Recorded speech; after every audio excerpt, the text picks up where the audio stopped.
So from being extremely physical, from the ape time to what we are now, becoming absolutely immobile almost, is what is the problem which we face as of now.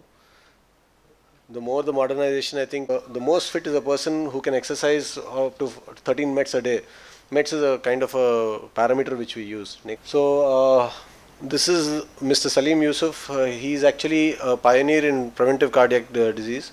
So he did the interheart study, which is a way to prevent heart disease is societal change. So the population distributors of so that the population distributors of these risk factors go down. It has to be cold turkey. You cannot stop it gradually. It has to be like cold turkey. You just chop it off from your life. You just turn back and say, I don't want to smoke anymore. And most of the people who have a heart attack, that's how they do it. You can chew as many as you want in a day. So it has the nicotine content without all the bad components of it. Coming to cholesterol, as I told you, there are targets that are fixed. The thing we need to concentrate on is the LDL and HDL and the triglycerides. Next. Similarly, high blood pressure, as I said, the goals have changed now, but basically tight blood pressure control and regular monitoring by your physician is extremely important. Now, as I told you, diabetes is similar to heart disease. It is extremely important we take care of it. Now, coming to the societal change that we are talking about, it has to be at an individual we become, and it is always better we control ourselves as to where to stop and what to eat. Next. So basically, avoid fat, boil instead of frying, avoid salt as much as you can, eat lots of green leafy vegetables, lots of fruits, dairy products better skimmed, and non-vegetarian basically, as I told you, more of I think I've visited all this, more of fish and chicken, and avoid red meat. So there is a diet called as DASH diet, which is actually high in protein.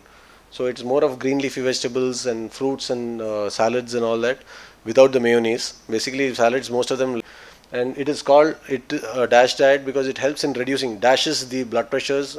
So high protein diet, high potassium diet has been shown to actually reduce blood pressures and cholesterols by actually reducing all the green leafy vegetables, all the fibers. They help in reduction of absorption from the your diet itself. So that's very important. Next, don't expect them to eat that when you are eating this in front of them. So it's extremely important that we set by example. So unless we make it a habit at home by we doing what we need to do, we can't expect them to eat that. So basically, Popeye, who was extremely strong because he used to eat a lot of spinach. The second one is not as much as possible; it's as less as possible.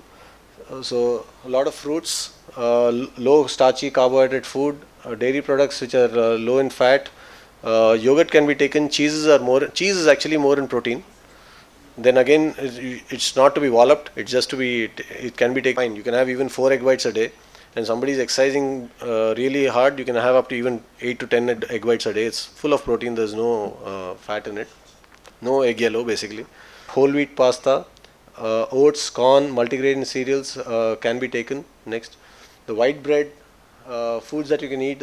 Again, the full of fiber, the low skimmed food. Next.